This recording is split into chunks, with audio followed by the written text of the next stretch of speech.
Next, we're going to have Sheri Schwartz, the project manager and operations coordinator for TetraTech, who works very closely with MARACOOS, give a demo of our OceansMap Insights.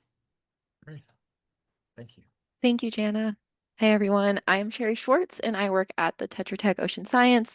We are MARACOOS's data managers and recently worked with the MARACOOS team to develop the OceansMap Insights, which we're continuously improving and which I'm going to share with you today. So let me go ahead and share my screen. Okay. Should be able to see a nice landing page on the MARACOOS website. So the OceansMap Insights are pre-made permalinks to interactive map views and dashboards, and they were designed to provide quick and easy access to real-time data for a variety of scenarios and users. There are currently 22 different insights organized into 5 categories, as you can see here, and they're all shown at the top of the page. But I'm going to go ahead and pick one for us to explore. I thought an obvious good place to start was the environmental conditions category. So this is the Chesapeake Bay salinity at max flood versus max ebb insight. And now when you open it up, for those of you who have never seen OceansMap before, especially if you're clicking on an insight or a permalink like that, when it first opens, you're going to see the map and some data visualizations, maybe some analyses preloaded. Just to help you get oriented, like most map-based portals, you can click and drag. You can use this typical zoom mechanism, like a scroll wheel on your mouse to zoom in or out. If I close this drawer, I can also find these zoom buttons down here as well. I'm just going to click on my station to open that back up. In the top right-hand corner of the OceansMap, we have a few tools here for sharing, collaborating, kind of pulling out some information. So the share this view is how you would generate a new permalink, like what I had when I opened up this insight. We also have a screenshot tool. You can make your own animations of your data changing over time. The Activate Hover tooltip allows you to hover over your data and pull up some real-time information. You can measure distances, use a zoom to box option if you prefer that for zooming. And of course, over here is our legend, which helps us to understand how to interpret the data. On the left-hand side, we have all these icons over here, and these are tools that really help you explore and analyze your data. So this includes our catalog, which if I just turn off this filter, you can see the whole list here of available data sets. And then we also have our virtual stations tool.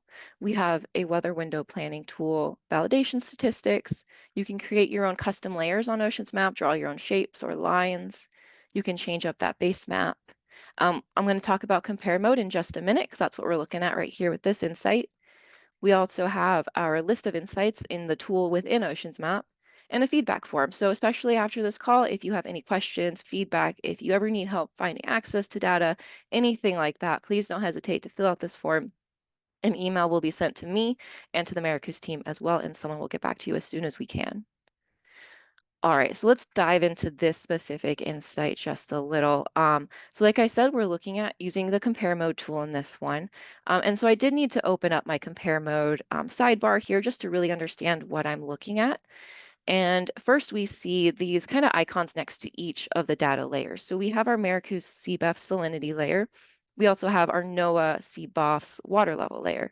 And as we can see here, the square is a solid blue line. So that means that it's selected and both layers are on both sides of the map.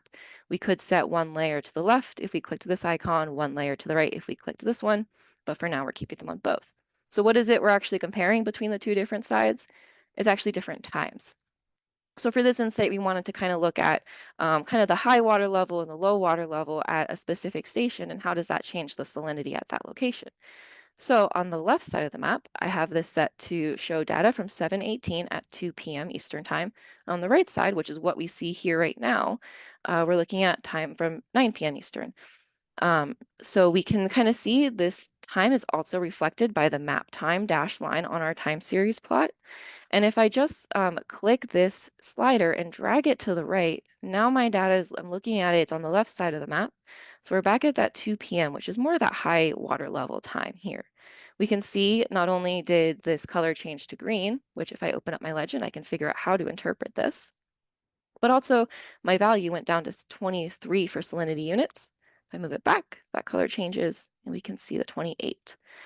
So that's just a little dive into compare mode with this insight, but I'm going to move ahead to the next one. So this one is the navigation dashboard for the Chesapeake Bay.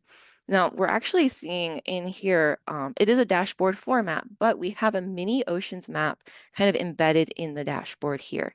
So here we can see some layers are already loaded on the map. We can open a legend, see what we've got showing here, a lot of good stuff, but we can also turn on that activate hover tooltip and hover somewhere on the map, maybe kind of where we're thinking we're going to navigate to, let it load for a moment, and it's going to pull up that live data at that spot. So you can get a glimpse at wave height, water level, temperature, etc.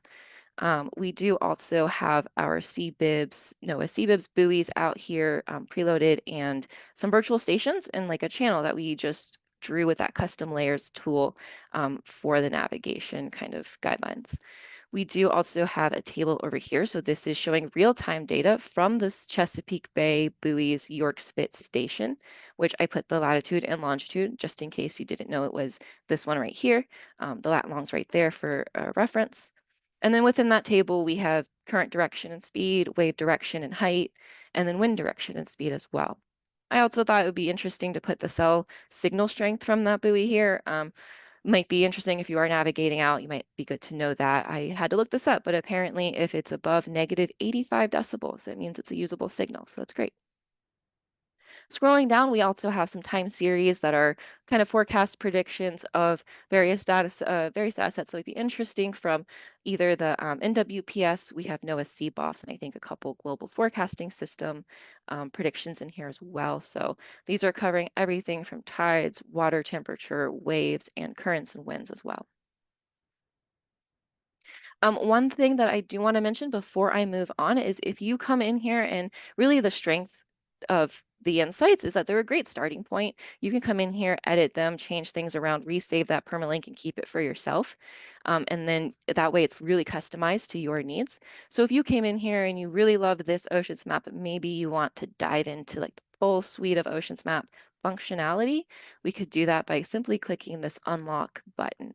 This allows us to edit all of our widgets through this pencil icon. We can remove any of them. You can grab them and change their size. Oops. Well, I just messed that one up. There we go. Good enough. But also what I want to show you is that if you click this pencil icon, you can grab the permalink. So these Oceans Map widgets are actually used from a permalink, are actually built from a permalink within Oceans Map itself. So if you grab that permalink, open it in a new tab, then you can see the exact same thing, and you can really dive in here, start using all these tools, add more data, take some of the data away that maybe is just distracting for you. Maybe you want to draw your own channel, your own navigational route. You could do that too. Just resave that permalink through this tool, create a URL, and you would put it back in your widget and then save it. Once you're done editing, you could also add widgets if you wanted to through this tool. Once you're done editing, you would just want to make sure you click that lock button so you don't accidentally mess anything up, and then create your new permalink. All right, I'm going to quickly go ahead to the next one.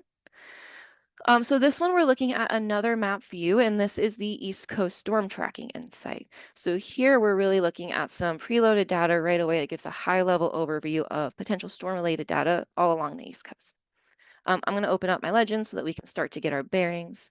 So we can see that we have, oh, actually, before I do that, I do also want to open up the data layer catalog to show you that the different data sets that we have activated, but also some of these are, I know are set to be transparent, such as the SDOF surge tide.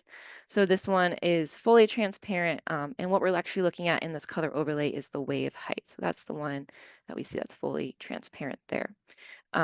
You can change the settings in any of these layers, change color palettes and things like that.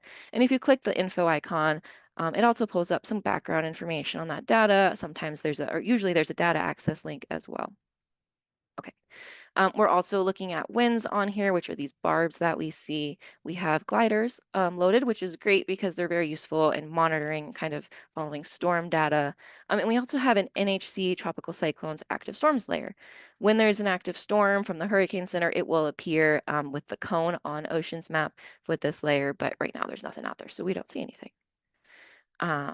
Okay, now we do also have a virtual station preloaded at Elizabeth City, North Carolina. So I'm going to go ahead and just zoom into that a little bit. Clicking on it, I can quickly pull up some data at that location. And that's going to give me like the predicted winds, the wave height, that surge tide that I mentioned. But maybe let's say we're interested in a location that's different from this virtual station. This is just kind of an example that's preloaded in the Insight, but you could absolutely adjust this as much as you need. So if you did want to maybe move it a little up here, you could just click somewhere on the map. The data will load, and if you were to click anywhere in here, it'll load a time series as well in this drawer. But I just want to show you how to add your virtual stations and kind of save those to come back to them later. So you can just easily do that with this Add to Virtual Stations button, and you see we got a new label and a new buoy icon as well. And it appears over here in our Virtual Stations tool. So now that you put it in there, you could add more, you could import more virtual stations, you could do a quick add, which just allows you to just click points quickly on the map. You could also edit the station. So if you click that pencil icon, you could change the location simply by clicking Set Location with a map click and maybe moving a little over there and then click Save. You could also just change the actual lat and long. So if you have a specific lat and long that you want to put in, you could do that as well. All right. Okay. And now to the last insight that I want to share with you all today. This one is our Virginia Beachgoers dashboard. So it's a little bit different. It's a little more fun, a little more geared towards recreational users. And it's designed for people who just want to spend some time on the beach. So as soon as it loads, we see some data points right here, giving us helpful information on winds. You know, is it gusty? Are the waves really high? What is the tide looking like? What's the water temperature? And how does that compare to air temperature as well? Because I don't want to go to the beach when it's super cold outside either. So we also have another OceansMap widget in here, which is pulling up some data so we can kind of get an idea of the wave direction, some temperature as well. And then just scrolling down, I think one of the real strengths of this dashboard are these weather window tools that are very useful for just planning your day at the trip or day at the beach. So we have two. The first one is comparing both winds and wave height.